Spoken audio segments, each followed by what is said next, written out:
Estamos otro martes, otro live con Fraccional. ¿Cómo está toda la gente de Instagram y toda la gente de YouTube y los que nos ven después en otras plataformas? Bienvenidos una vez más a un live de Fraccional. Fraccional, para los que no saben, es una plataforma de inversión inmobiliaria donde puedes participar de todo tipo de proyectos inmobiliarios desde solo 100 lucas. Hoy día vamos a hablar la noticia de la semana, básicamente, pero apuntado directamente al mercado inmobiliario. ¿Qué significa el resultado de este domingo en las votaciones presidenciales para el mercado inmobiliario? No desde la política mera, sino más bien sobre cuál era el plan que uno u otro lado de las votaciones proponía para resolver el problema de la vivienda y cuál es el camino entonces que se estaría adoptando ahora con la salida de Kast como el candidato elegido para presidente a partir del próximo año. Este fin de semana ganó José Antonio Kast las votaciones presidenciales por una amplia mayoría. Yo me atrevería a pensar que quizás esa mayoría no era tanto de que todo el mundo fuera tan necesariamente fanático de un candidato u otro, sino que básicamente estaban eligiendo entre dos candidatos que era como lo que había, como en todas las elecciones siempre. Pero lo que sí sabemos es que ambos candidatos tenían una postura particular sobre, por lo menos, reconocer que la crisis de acceso a la vivienda y el mercado inmobiliario en su conjunto es una realidad. Pero hoy día se ha vuelto una realidad más interesante todavía.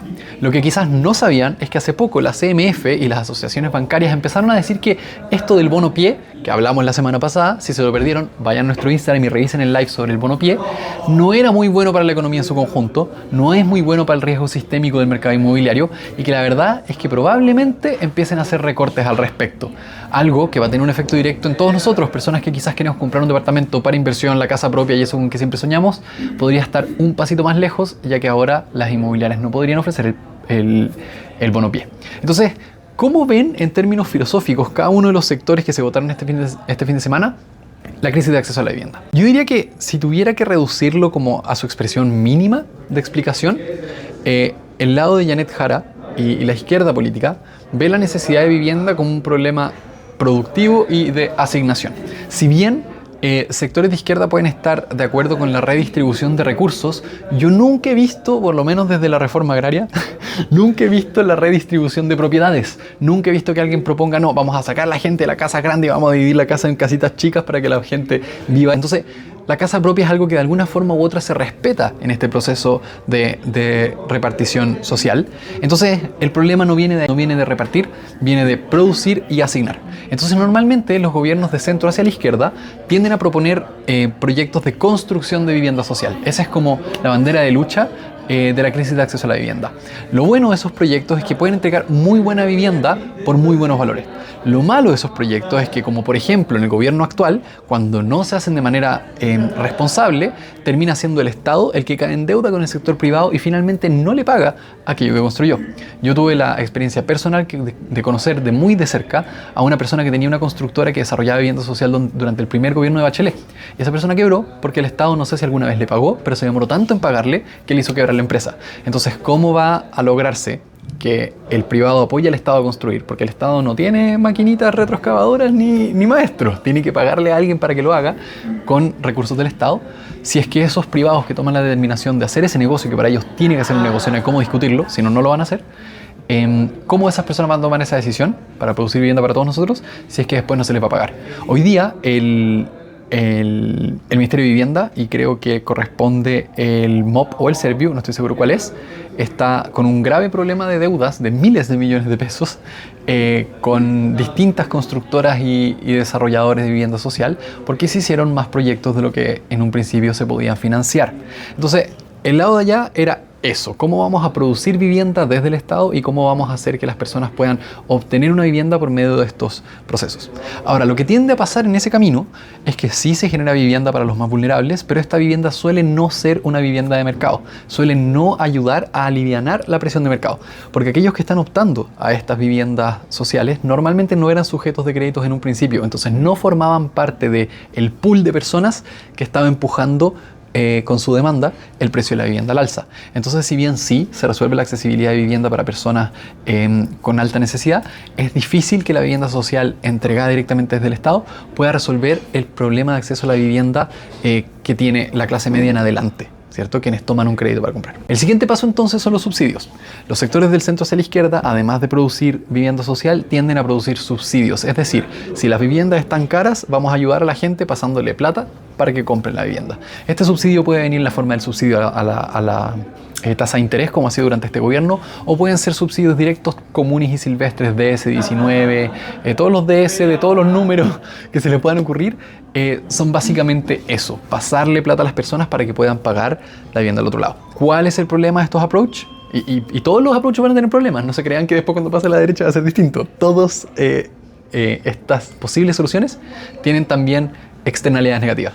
El problema de este segundo approach, que ya no es entregar vivienda construida y lista a una familia o persona que lo necesita, sino entregar dinero a una familia o persona que está buscando porque su situación económica no le permite comprar, en este segundo caso estamos inyectándole más dinero al mercado.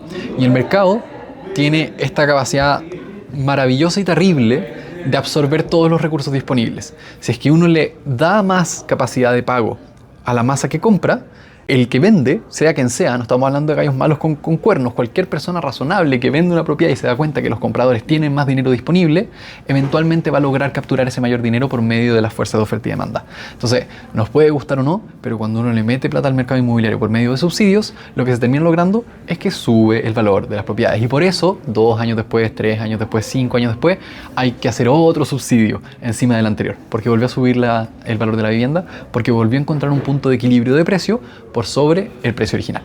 Vámonos entonces para el otro lado del espectro. ¿Cuáles son las posturas de derecha respecto al acceso a la vivienda y la casa propia?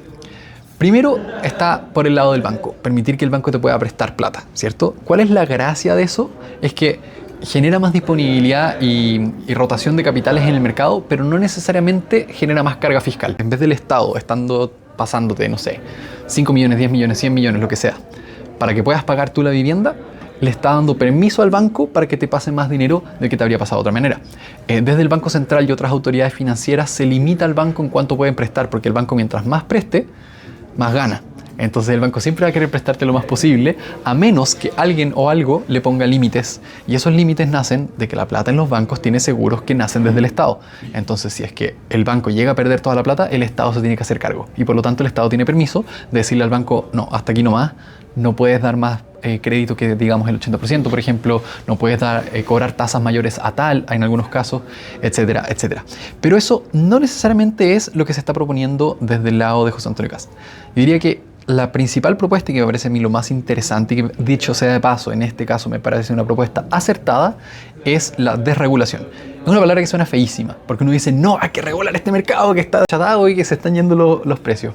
Cuando uno dice desregulación, uno no se refiere a liberar las riendas del precio, ni mucho menos. Eso ya está liberado y ya vemos que está en la embarrada igual. La desregulación es más bien poner cuidado en cómo se regula cuánta y dónde vivienda se puede hacer, ¿vale? Entonces, hoy día ha estado muy en boga esta idea de la permisología. Para los que no saben, quizás se lo imaginan, pero si no conocen el proceso, para tú construir un departamento donde antes había una casa, hay que pasar por una cantidad de permisos cada vez más grande. Hace mucho tiempo tú tenías que preguntarle básicamente a la municipalidad cuál es el tamaño del edificio que puedo construir acá, cuántos departamentos se pueden hacer, qué tan lejos tengo que estar de la calle, qué tan lejos tengo que estar del vecino y cuál va a ser el tamaño promedio de los departamentos de ese lugar. Con esa información e información de mercado, la capacidad de pago de la gente del lugar, íbamos a definir un tipo de edificio, ¿cierto? Pero con el tiempo empiezan a aparecer otras cosas. No, es que ahora hay que hacer mitigación vial. No, es que ahora hay que pagar el semáforo de la esquina. No, es que ahora hay que ver un estudio de impacto ambiental y ahora hay que ver un estudio de aquí y un estudio de allá. Y todas estas cosas que uno dice son súper razonables, porque si no las pedimos, terminamos en Estación Central, con las alcantarillas colapsadas y con las calles llenas de autos y las filas afuera del departamento mientras la gente intenta entrar. Pero si nos pasamos para la punta, estamos sumándole tiempo al proceso, estamos sumando tiempo al proceso de crear nueva vivienda. Volvamos un poquito para atrás entonces en ese proceso. ¿Qué pasa? Los que siguen Fraccional tienen que saber esto. ¿Qué pasa cuando yo le sumo tiempo a una inversión? 3, 2, 1. Cuando yo le sumo tiempo a una inversión, yo reduzco la tasa interna de retorno. Si ustedes han buscado inversiones en Fraccional, y si no lo han hecho, los invito a la página web, se van a encontrar con una rentabilidad estimada para todos los proyectos, sean de construcción o no. Esta rentabilidad estimada es una tasa interna de retorno. La tasa interna de retorno es un nombre muy complejo para llamarle a un tipo de rentabilidad. Las rentabilidades pueden venir de muchas maneras. Si tú no estás naturalizado con la jerga económica, probablemente tú te imaginas que ganar 10% es que yo tenía 100 y ahora tengo 110. Pero es muy distinto tener 100 hoy día y 110 mañana que tener 100 hoy día y 110 en 5 años. Entonces no es solamente la diferencia porcentual o el múltiplo, es decir, un múltiplo 1,1, sino también hay otras formas de medir la rentabilidad, como por ejemplo cuánto me llega a mí al bolsillo, que es el cap rate, cuánta renta me paga respecto a lo que va en la casa, o la tasa interna de retorno. La tasa interna de retorno, la gracia que tiene, y la explicación es muy enredada, pero la gracia que tiene es que te permite a ti saber no solamente cuánto voy a recibir, sino cuándo lo voy a recibir.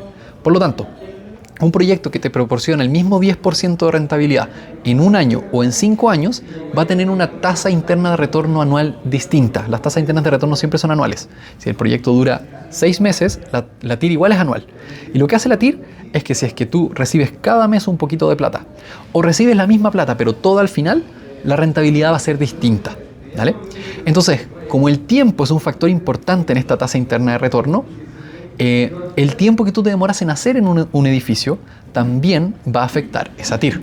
No solamente cuánto vale el terreno, los materiales, el trabajo y cuánto vale el departamento a la salida, sino cuánto tiempo me demoré entre llegar de uno al otro.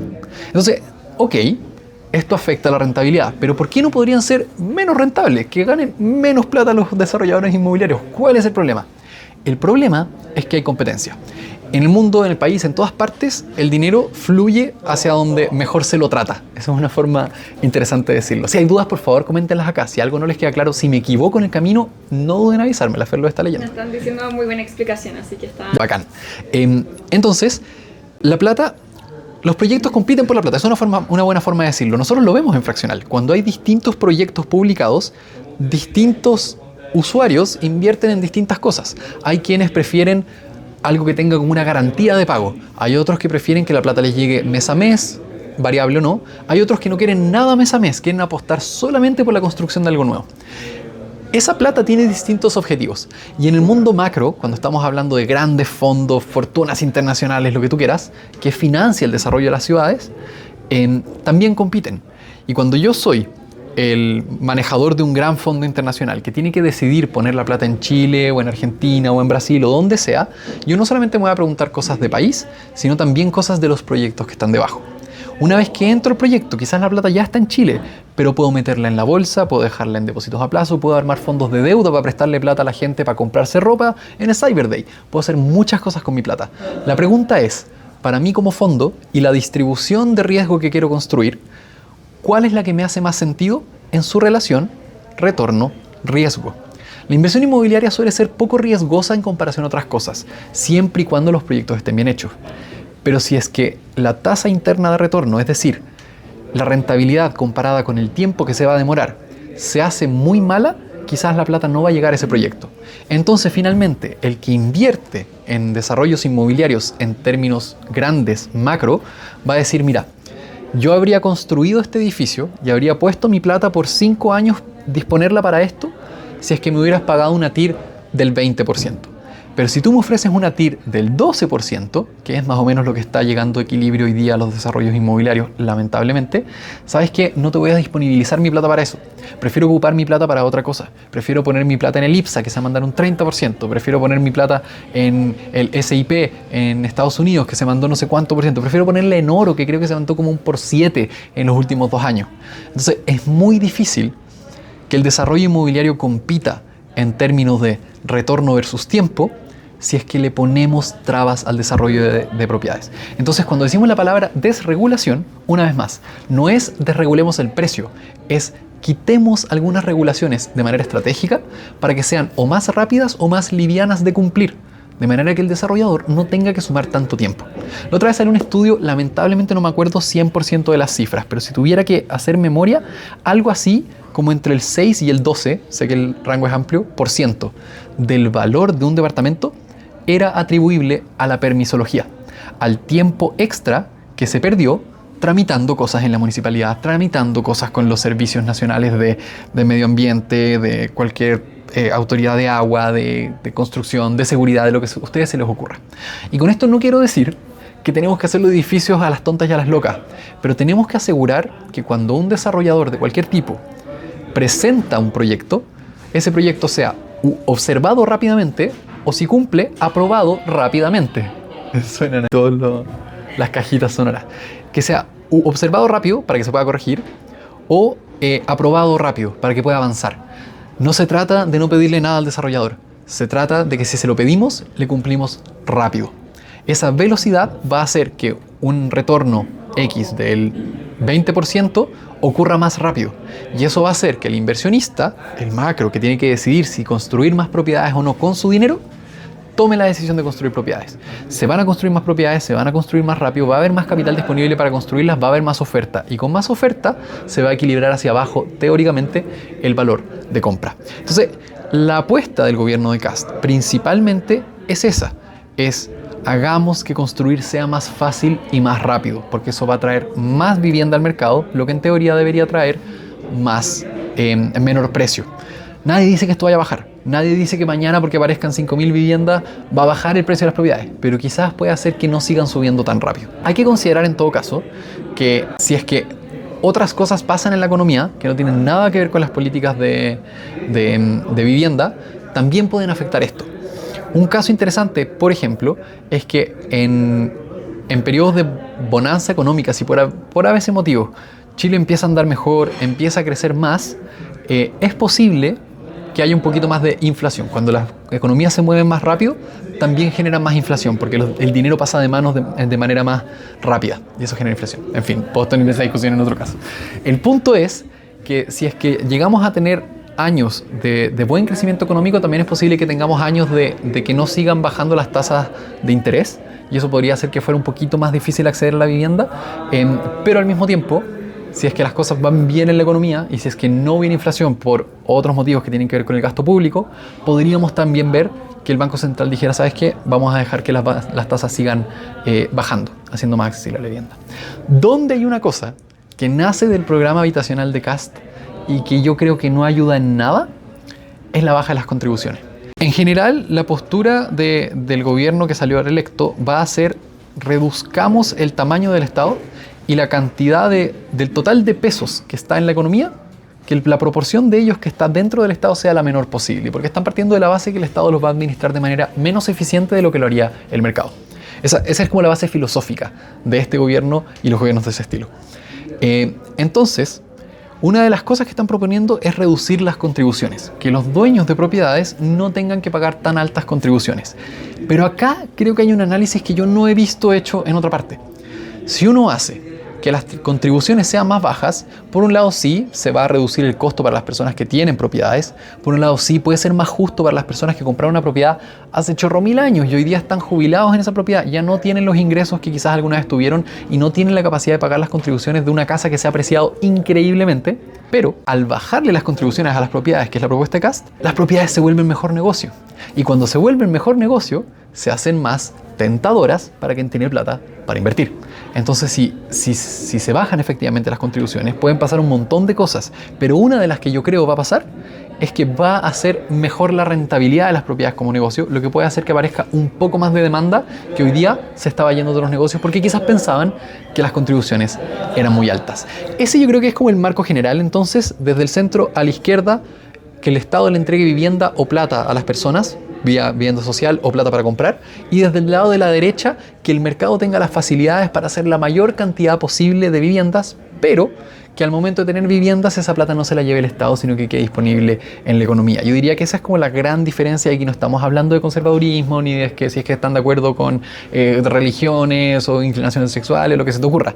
No se trata de eso, se trata simplemente de la filosofía para ¿cuál es la palabra?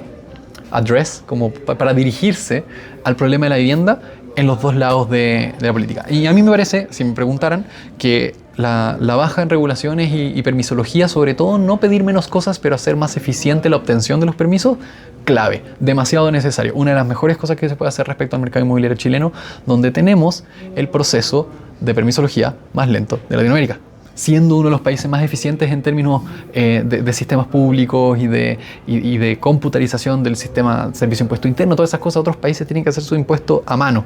Nosotros somos un país muy moderno, pero en términos de permisología, lentísimos. Y yo creo que es también porque esto está reducido a a política local de municipalidad, los alcaldes de repente quieren ganar la reelección demostrando que ellos no permitieron que el barrio cambiara y que no se construyeron edificios o cosas de ese estilo. No sabría echar la culpa a ningún alcalde en particular, pero se me hace que el problema está por ahí, en la localidad de la toma de decisiones y los incentivos perversos por demostrar a un electorado que ya en general es propietario, el 60% de los chilenos es propietario, que no les permitieron cambiar el barrio y que le están cuidando su casita.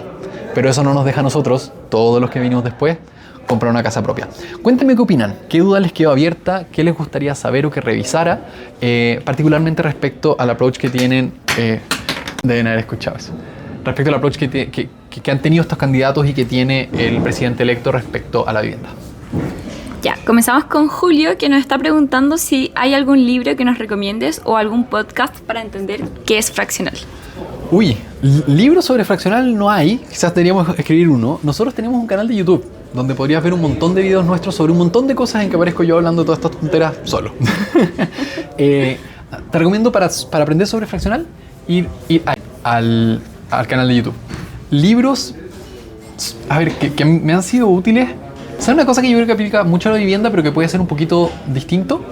Busquen un libro que se llama La tragedia de los comunes, ¿ya? No recuerdo el nombre del autor, pero estamos hablando de un libro de 1900 poco, o 1800 hartos, por ahí, es antiguo. Y es un filósofo, y creo que filósofo y economista, todavía estoy tratando de acordarme el nombre, compadre.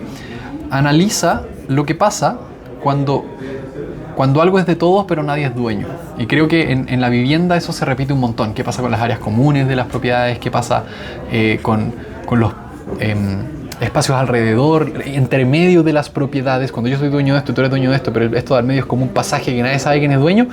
Pasan cosas interesantes. Y La tragedia de los comunes fue un libro que leí cuando estaba escribiendo mi tesis de magíster, que fue una tesis justamente sobre estos temas. Por eso siempre estoy hablando de esto, sino como casual. Que me hizo ver que la propiedad y la definición de quién es dueño de qué es lo que habilita que las cosas funcionen. Un ejemplo interesante es la diferencia entre los caracoles y los malls. Cuando uno va al mall, el dueño del mall, no sé, el Parque Arauco, es un dueño, la empresa de Parque Arauco es dueña de todo el mall. Y cuando tú entras al Parque Arauco, el Parque Arauco está limpio y tiene seguridad y todo tiene como un estándar. Cuando entras a un caracol, en Providencia, en el centro, donde ustedes quieran un caracol comercial, cada dueño del local es dueño de su local. Y el pasillo es una copropiedad entre todos. Si bien ellos hacen todo lo posible por cuidar sus pasillos, la calidad de esos pasillos no es la misma que cuando son un dueño centralizado. Y eso habla de que la propiedad de cada uno de su parte define el nivel de cuidado que le va a entregar esa parte y cómo, cuando las cosas son comunes, los beneficios se reparten, pero los beneficios se reparten, pero las responsabilidades quedan olvidadas. Yo creo que ese es un libro que, insisto, no tiene que ver con la vivienda, pero a mí me marcó mucho y muchas decisiones que vienen hacia adelante, así que si andan buscando algo para leer, léanse ese. Fabio pone: invertir es bueno. Más o menos, ¿cuánto estaría ganando uno invirtiendo en fraccional? Eso depende de caso a caso. En fraccional, lo que nosotros queremos construir es una plataforma donde tengas acceso a todo tipo de oportunidades inmobiliarias. Los proyectos en fraccional no son nuestros. Nosotros no estamos construyendo nada, ni estamos administrando ninguna propiedad necesariamente. Son gestores de propiedades, que siempre puedes ver quiénes son en la plataforma, que tienen un negocio y que te están invitando a participar por medio de fraccional. Nosotros evidentemente evaluamos esos negocios, evidentemente vemos que todo se esté haciendo bien, evidentemente averiguamos quiénes son estas personas y si es que han hecho esto antes y si es que no son estafadores, todo eso, obvio que tomamos nosotros la responsabilidad de revisarlo. Pero el proyecto mismo es de distintas personas. ¿Y por qué digo esto? Eso demuestra que no necesariamente depende de lo que nosotros sepamos hacer. Nos permite ofrecerte cosas muy variadas. Puede haber un proyecto que es el arriendo de un Airbnb a manos de un experto en arriendos de Airbnb, o puede ser la construcción de una casa en Miami a manos de un experto de construcciones en casas en Miami. Entonces cada uno de esos proyectos va a tener una rentabilidad completamente distinta. Las rentabilidades se miden en tasa interna de retorno, como les decía, entonces van a ser una conjugación entre cuánto te reportan, o que gritan los chicos, cuánto te reportan versus en cuánto tiempo te lo reportan. Los proyectos más rentables, los que tienen las rentabilidades más altas, suelen ser los desarrollos, nuevas construcciones en el extranjero, pero estás expuesto a la moneda extranjera. El dólar en el último tiempo ha bajado y ha generado que el total invertido de algunas personas en dólares baje también en la plataforma. Y los que son más rentables están como por el 20 a 25% de TIR, son realmente buenos, son también mucho más variables, tienen más riesgo, tienen más volatilidad. Podrían o no salir como se espera.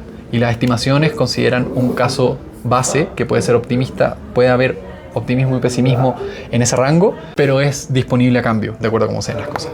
Y en el mínimo, yo te diría que una rentabilidad como alrededor del 9%, o UF, que es como 3,5%, más 6%, son cosas como este cowork, por ejemplo, o los casos de deuda en que se le presta plata, ya sea una inmobiliaria o otro pagador inmobiliario, siempre con una garantía inmobiliaria atrás, serían los más conservadores. Entonces, en tu cabecita, por un lado, cerca de 9-10%, y el otro lado, cerca de 25%. Ese es como el rango completo de rentabilidades en fraccional. Mientras más arriba del rango estás, más riesgo estás asumiendo. Diego nos pone que sería interesante leer un blog de cómo hace las evaluaciones en nuestros proyectos. Yo creo que está. ¿Sí? Sí, yo creo que está. Hay que buscarlo. En fraccional.cl, si van a la parte Aprende, hay un tab que se llama Fundamentals. Quizás no es muy self-explanatory el nombre, pero son información fundamental de cómo funciona fraccional. Si se meten, deberían encontrar cómo hacemos las estimaciones de las propiedades, cómo estimamos la plusvalía y otras cosas. Si es que leen lo que está ahí y no les parece suficiente, háganoslo saber por el chat de la web. Lucas, que está conectado al chat, me lo va a decir y me encargaré de redactar algo distinto. Se vienen algunos textos nuevos a propósito, porque ahora a finales de mes, el 30 de diciembre, toca la retasación de las propiedades. Cuando tú entras a fraccional, tú entras a un proyecto ya sea que está empezando o que lleva un tiempo en operación, ¿vale? Si es que compraste en mercado principal o secundario. Nosotros cada 3 meses le vamos a preguntar a estos proyectos cómo van y vamos a hacer una estimación de su valor al día de hoy, al día 30 de diciembre. En esa estimación, muchos usuarios me han dicho, mira, está fantástico, pero necesito que me expliques exactamente cómo hiciste este cálculo para poder determinar el valor. Entonces vamos a escribir algunos textos de acá a fin de mes o primera mitad de enero, explicando no solamente cómo hacemos las estimaciones, sino cómo medimos la rentabilidad a lo largo del tiempo para permitirte, si es que lo necesitas, vender tus fracciones a mediano plazo. Freddy está un poco preocupado, nos está preguntando por el proyecto de las parcelas 6 Lagunas. ¿Ya? Y dice que de pronto tiene muchos vendedores. ¿Qué pasó? Si es que pasó algo con los futuros compradores, se debería saber, porque esa información no está disponible a futuros compradores. No ha pasado nada en particular. Hay gente que no le ha gustado el proyecto simplemente porque no ha habido retasaciones. Déjenme explicarle un poquito cómo funcionan estas cosas. Hay 2 tipos de proyectos para retasar. Acuérdense, retasación es este proceso de ver si es que ha subido de valor. Cada 3 meses vamos a ver si es que se ha hecho un avance que justifique subirle el valor al proyecto. Si es que ese avance no se ha logrado, va a tener que esperar 3 meses más. Entonces, lo que ha pasado con las lagunas es que habían unos permisos que se demoraron. Así de simple. Entonces, cuando llegó la retasación, y esto no es información que como que esté oculta ni mucho menos, ni que sepa un usuario que tú no. Toda esa información va en las actualizaciones mensuales que salen los días 21 de cada mes. Entonces, se retrasó un permiso y al momento de la tasación, ese permiso no había ocurrido todavía. Entonces, no le correspondía una retasación, lo que significó que el valor se mantuvo plano. No sé si esto pasó una vez o 2 veces, el que ve las retasaciones es mi compa de finanzas, pero el punto es que hubo mucha gente que dijo, chuta, esto lleva harto tiempo y no se ha valorizado. Y lo que tienden a hacer las personas es asumir que no se va a valorizar. Y un poquito, no sé si estratégicamente dicen, ¿sabéis qué más? Esta cuestión no se valorizó, voy a vender. Y hay personas que por poca paciencia, creo yo, están poniendo a la venta sus posiciones. No es que sepan nada que tú no, y cualquier información que ellos tengan tú la tienes disponible también. Eso siempre es así en la plataforma. Nosotros no andamos llamando a nadie para decirle nada de los proyectos. Pero yo creo que es una falta de paciencia en un proyecto que perfectamente podría, a partir de 2 semanas más en la próxima retasación, avanzar. ¿Hay avance en esa retasación? No lo sé. Esa información tiene que estar allá en la parte de portafolio. Lo podríamos averiguar, pero se va a saber una vez que hagamos la retasación. Yo creo que nace simplemente de eso, que las personas de repente invierten en una plataforma web y creen que todo es como inmediato, pero nosotros tratamos de hacerlo lo más inmediato posible y el mundo real de las construcciones no es así. Entonces tengo entendido que ese proyecto ha avanzado de lo más bien, está avanzando con sus permisos y entiendo que ya se debe estar loteando, no sé exactamente en qué estará. Insisto que la información llega a los 21 de cada mes para contar actualizaciones, pero yo creo que es eso. Y también puede pasar que haya muchas ofertas en el mercado secundario porque una persona quizás tenía 10 millones y en vez de vender los 10 millones de un guascazo, que es más difícil, puso 10 ofertas de 1 millón para que se las pudieran ir comprando a poco. Eso también hace que la lista se alargue. Eso. Espero haberlos dejado satisfechos. ¿No hay más preguntas por aquí? Hoy aprovechenme, estoy una vez a la semana acá sentado con ustedes respondiendo todas sus preguntas que tengan sobre cualquier tontera del mercado inmobiliario o sobre la plataforma. Nosotros tenemos en Fraccional 34.000 con cara de 35.000 usuarios. Es prácticamente imposible darnos el tiempo de sentarnos a conversar con cada uno. Así que si es que tienen dudas, si es que quieren conversar con uno de los fundadores y saber cómo funciona la plataforma, esta es una de las mejores oportunidades de saberlo. Pueden preguntarme directamente, si les respondo y no les convence la respuesta, me pueden preguntar de nuevo. Aquí estoy disponible para que me hagan las preguntas que quieran. En el intertanto les puedo contar cosas básicas si es que no conocían Fraccional. Fraccional lo creamos hace algo así como van a ser 3 años, lanzamos en año nuevo pasando del 22 al 23 y desde entonces hemos sumado más de 34.000 usuarios que han invertido en más de 60 proyectos por sobre 15 millones de dólares. Todos los meses repartimos decenas de millones de pesos en arriendos pagados directamente a las cuentas bancarias de nuestros usuarios, además de hacerle seguimiento a cada uno de los proyectos en Paraguay, en Uruguay, en España, en Miami, en Texas y evidentemente en Chile, desde Aysén hasta, ¿qué es lo más al norte que tenemos? Yo creo que acá en Santiago, ¿no? ¿No hemos pillado algo? ¿No tenemos una Iquique? No. Qué divertido. Sí, justamente, de Aysén a Santiago es toda la distribución. Si tienen proyectos en el norte, por favor, háganoslo saber. Si tienes un proyecto inmobiliario, también puedes entrar a Fraccional. Puedes ofrecerlo para fraccionarlo por medio de la plataforma. Hay un botoncito en la página principal que dice fraccionar mi proyecto o postular mi proyecto. Si es que entran, van a poder hablar con nosotros para ver si su proyecto se puede ofrecer a público. Freddy te da muchas gracias, que le quedó súper clara la explicación. Qué bueno. Por otro Gracias, lado, Liliana. el Malvat dice, grande Tomás. Buena Malva, estuvimos ayer en el karting. Qué bueno. Malva. Por acá está José Espinosa y pregunta si es un buen momento para invertir en Fraccional. O sea, viene medio de cerca. Para mí siempre es un buen momento para invertir en Fraccional. Hay algunos proyectos que avanzan más y otros que avanzan menos.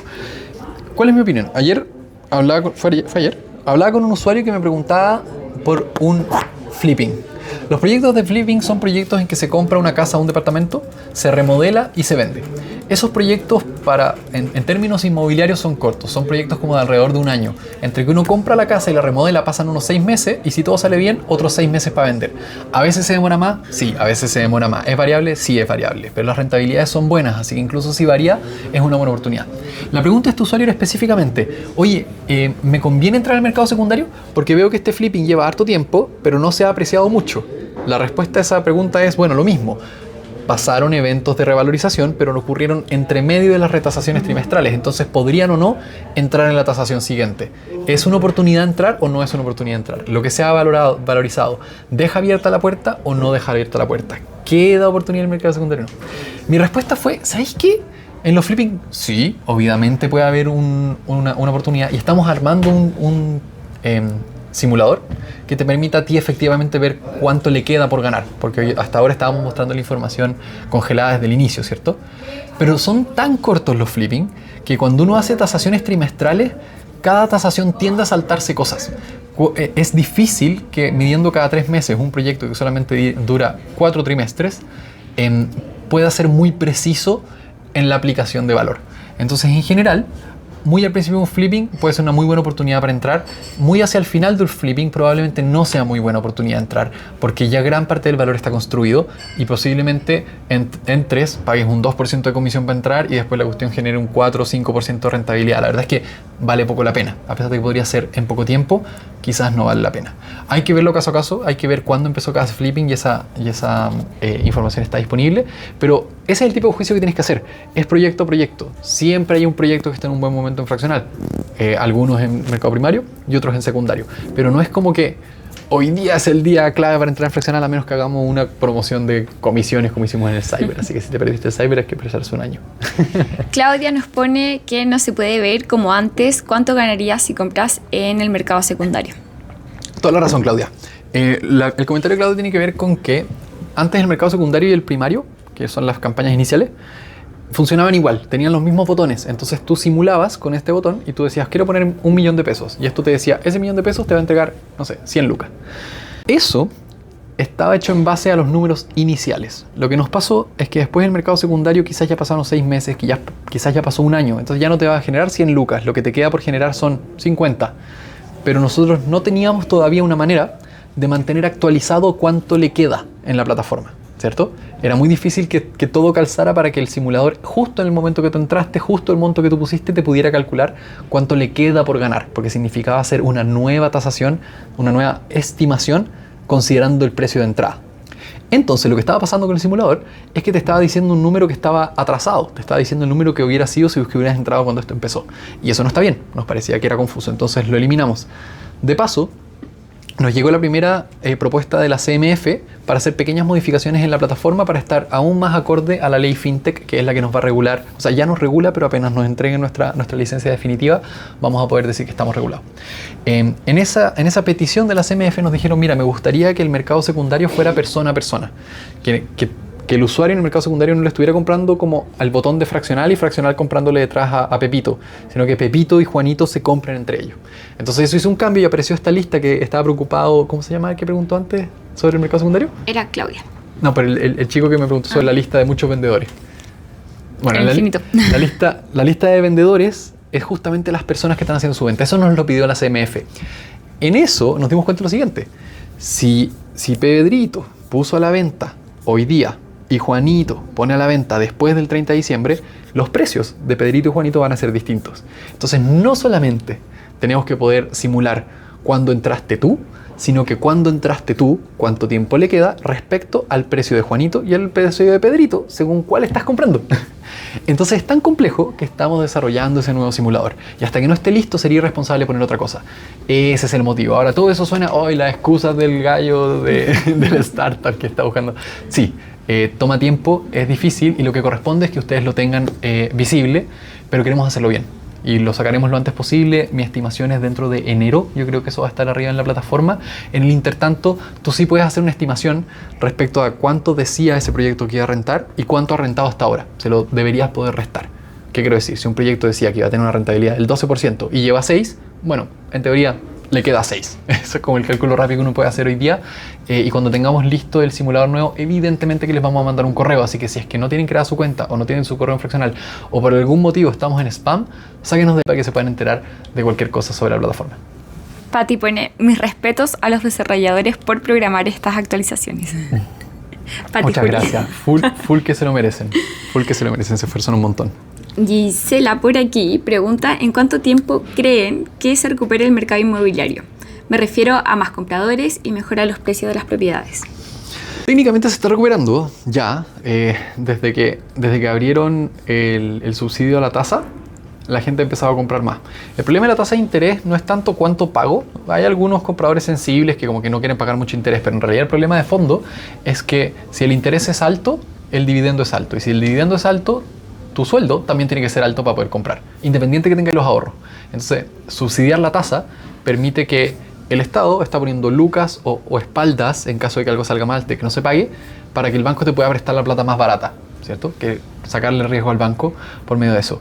Eso se hizo por medio del Estado. Yo tengo mis críticas, yo creo que una vez más es una política que le mete plata al mercado y cuando le metís plata al mercado suben los precios, pero sí ha destrabado un poco las ventas, ha hecho que las ventas mensuales aumenten.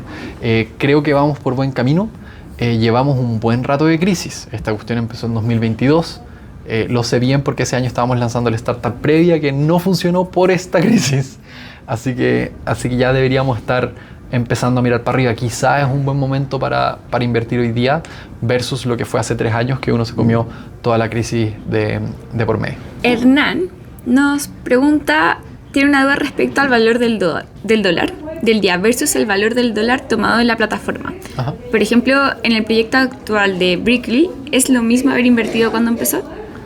Sí, no. Una vez que las campañas se completan, el valor del dólar es el valor del dólar observado una vez al día. No tenemos en vivo y en directo todo el día, sino que es $1 del día. No sabría decirte si es el de las 12 de la noche o el de mediodía, la verdad es que no lo sé. Pero cuando la inversión ya está hecha, la campaña está financiada y esto está en tu portafolio o en el mercado secundario, entonces si algo está en dólares, está en el dólar del día. Si es que una campaña se está financiando, como por ejemplo la segunda campaña de Brickell, este proyecto estará en dólares. Pero como nosotros hoy día hacemos las inversiones por medio de una sociedad por acciones, todos los socios de esta sociedad tienen que comprar sus acciones al mismo precio. Entonces, no podemos tener algunos usuarios comprando al dólar de hoy día, otros usuarios comprando al dólar de mañana, porque el precio por acción de cada uno sería completamente distinto. Lo que hacemos entonces es que establecemos un valor dólar. Ese valor dólar no es un invento. Nosotros hablamos con el banco y le decimos: banco, en 2 meses más yo te voy a comprar $200.000. Necesito que me digas a cuánto me los vendes hoy.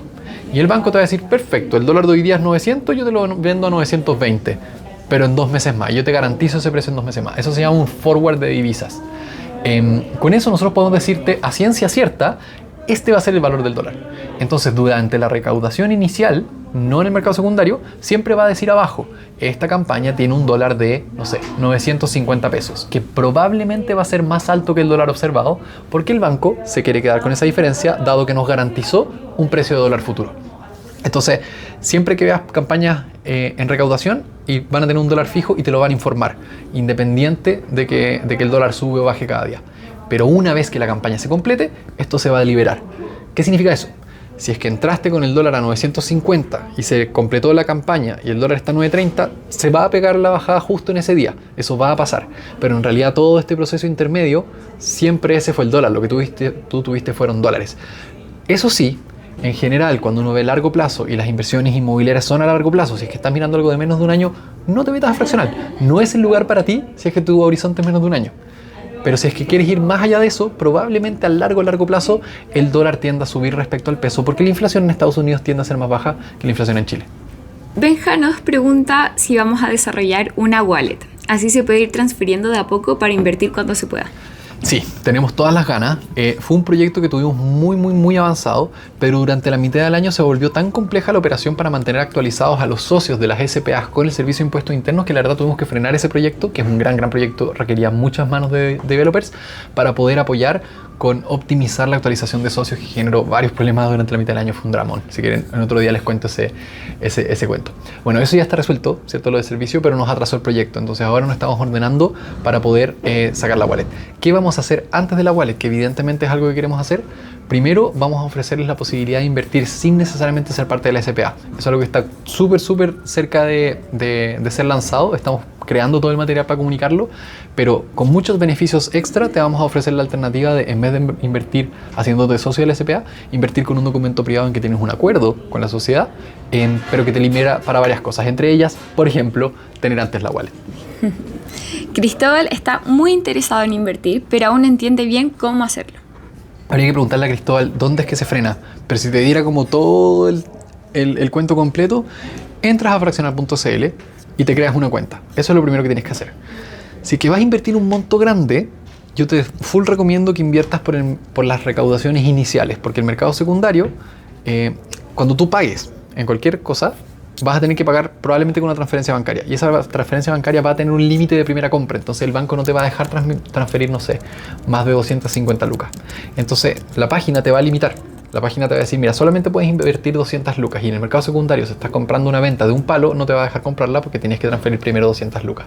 Entonces en el mercado primario, no depende del vendedor cuánto se vende. Tú podés comprar 100, 200, lo que queráis, te pago todas las lucas que queráis. Entonces podéis hacer una compra chica. Y si es que hacéis una compra grande, nosotros podemos dividirte esa compra.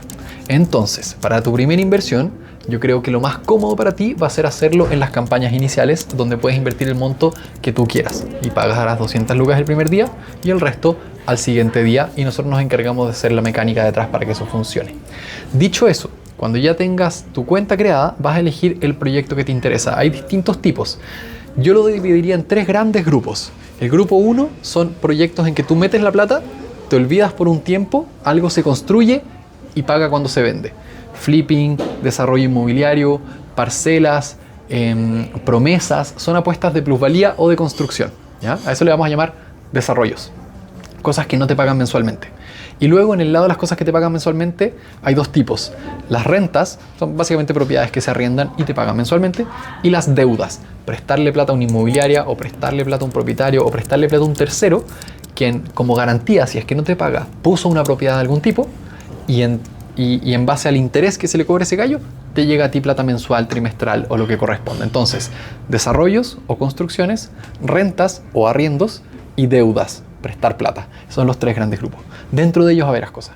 La pregunta es, ¿qué te interesa más a ti? Si es que tienes un horizonte bastante largo y lo que quieres es multiplicar tu capital, incluso si eso significa tomar algo de riesgo, desarrollos, construcciones. Son más rentables porque se construye valor, pero son más riesgosas porque algo puede pasar en la obra, porque se pueden atrasar, por un montón de cosas. No es que se vaya a perder la plata necesariamente, pero es más posible que la expectativa no sea precisa. En las rentas es un poco más conservador. Puedes contar con que cada mes te puede llegar plata, pero el riesgo es que puede haber un mal arrendatario, puede que algo se rompa y haya un costo que tú no vas a tener que necesariamente pagar de tu bolsillo, pero sí se va a restar de los arriendos sucesivos, pero es mucho más conservador que invertir en desarrollos, es mucho más estable el comportamiento.